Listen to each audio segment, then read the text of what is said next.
Hey there, got a question for you.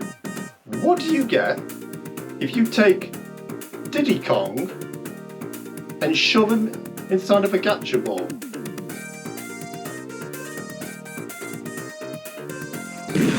You get Super Monkey Ball for the Nintendo Gamecube, a video game all about monkeys in balls.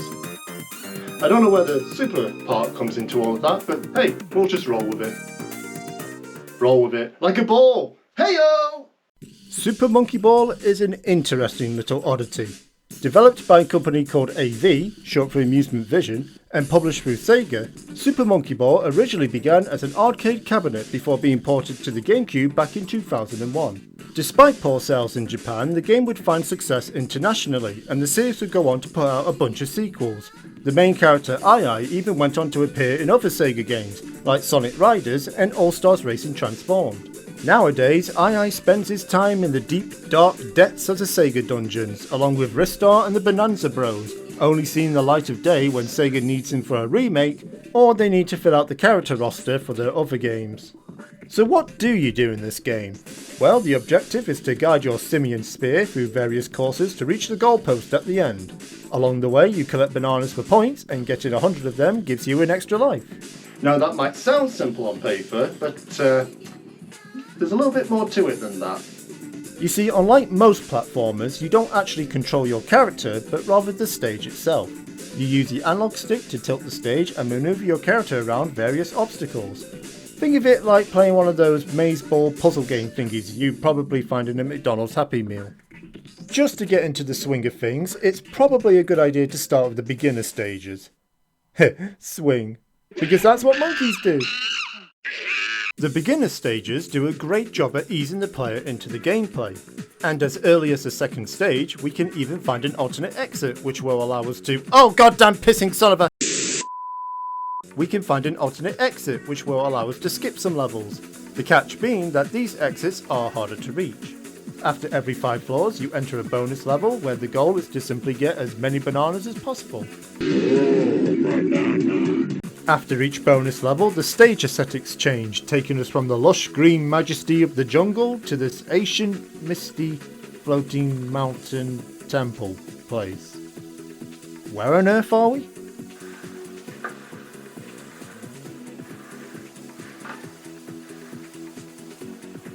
I think we might be in Tibet. Anyway, these stages introduce new gimmicks like moving platforms and slopes. Floor 10, the final stage, can be a little nerve-wracking towards the end, but with enough patience and a steady hand, you'll make it no sweat, and go on to enjoy this neat credit sequence where you grab bananas while dodging the names of the developers. I've heard of hurtful words, but this is ridiculous. If you manage to beat all 10 floors without using any continues, you get to try the extra stages, which are a significant step up in difficulty. Especially the last stage, which gives me motion sickness. Well, after beating the beginner mode, I feel like I'm on a roll, so how about we move on to the advanced stages? Advanced mode reuses some of the stages from the beginner mode with added obstacles, along with new stage layouts of its own. At floor 11, the stage environment changes again, this time to a 90s nightclub diner theme. Set high in the sky, right above a city. How do you suppose people get up here? Do they have to come by EasyJet? Anyway, floors 11 through 14 provide an interesting and fair challenge. And then we get to floor 15, and oh boy. I really hate floor 15. The level design is curved and has slanted edges that make it very easy to fall off, which I did, a lot.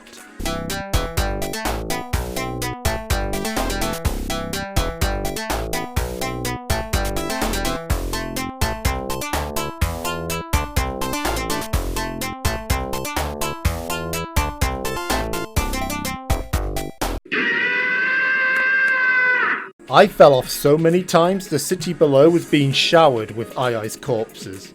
So I ended up burning through all my lives and continues and got a game over. Well, at least I got a higher score than Mr. MKA. Mortal Kombat Annihilation. Too bad you will die. So yeah, I couldn't clear the advanced mode. But I'm sure the expert stages won't be that hard, right?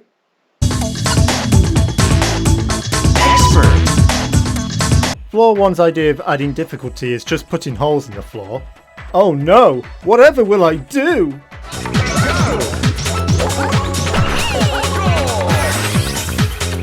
The second floor has an alternate exit at the end of a rather precarious looking path, but I'm sure it can't be that hard.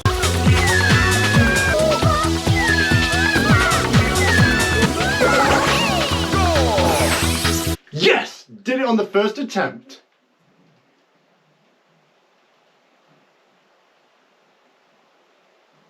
What? That small victory, however, doesn't last long as we move on to floor 6. These moving platforms break into smaller pieces which are really difficult to balance on. By the time I actually beat this level, I was down to my last life, which I lost almost immediately on the next floor. Well, it looks like we're not being expert mode either, but we're not done with the game just yet. We still have some mini games to look at, starting with Monkey Race! Exactly what the announcer said. You race against friends or the computer across 6 different tracks. Now and then, items appear on the track like speed boosts, bombs, or an icy projectile that makes your opponent's ball look less like a ball. Yeah, not much else I can say other than it's simple and it's fun. Except for this track though, screw this track and this part near the finish line, I hate it. Monkey Fight! The monkeys are armed with boxing gloves and have to knock each other out of the arena. During the fight, boxes spawn in which you can break for power-ups. By the way, did I mention that the controls are slipperier than a fish lathered in grease? You roll all over the place like the floor is made of ice. Funny because one of the arenas actually is made of ice. Speaking of arenas, there's only 3 to choose from, so the novelty wears off pretty quickly. So, moving on. Monkey Target! Easily the best game in the Banana Bunch. You roll your monkey ball down a giant ramp, and when you're in the air, the ball opens up and turns into wings. It's a flying monkey! Fly, my pretty, fly!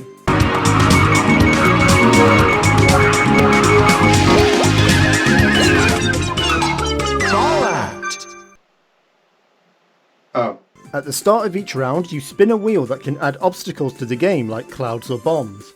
By collecting bananas, you'll get helpful power-ups like removing the wind or adding traction to the ball. A good thing too, because the hardest part of Monkey Target is actually landing on the bloody target. When landing, your ball will bounce and carry momentum, which will often cause you to roll off the edge into the ocean. Seeing poor Ai going to his watery grave really leaves you with a sinking feeling. More so Ai since he's the one drowning. Now for the next set of mini-games, you have to buy them with play points, which you earn from playing the main game. And I only have enough play points to buy 1 mini-game. Now, I could go for the main game again and get enough play points to buy all 3. Or I can just buy 1 mini-game, play it for a bit, reset the system, load my file, and then buy a different mini-game. There's your lesson for the day, kids. Work smarter, not harder. Monkey Billiard! You and your opponent try to pop the other monkeys into the pockets in numerical order. Hitting another monkey out of order or accidentally pocketing your own monkey results in a foul. What makes this mode stand out from the others has to be that sexy, smooth, jazzy soundtrack.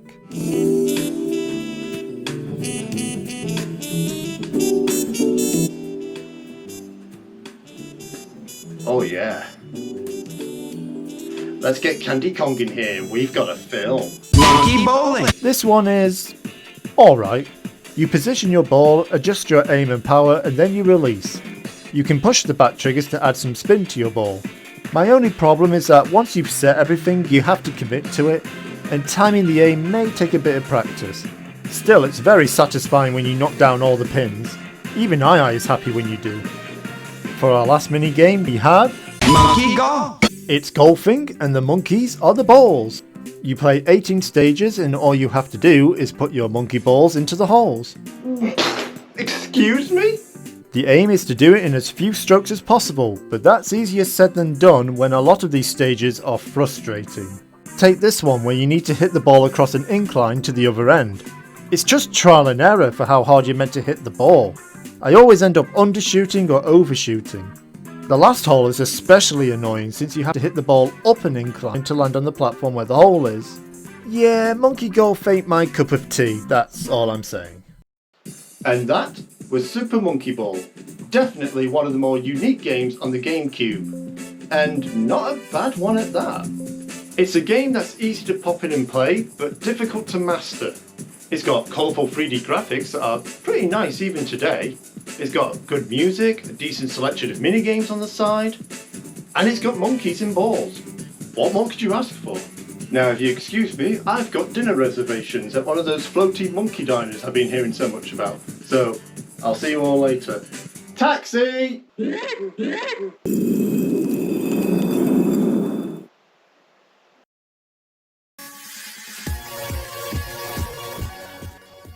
Hello there and welcome to the outro. Thank you very much for watching my video on Super Monkey Ball. I hope you enjoyed your time, and if you did, then consider leaving a like and a comment and maybe subscribe for more content.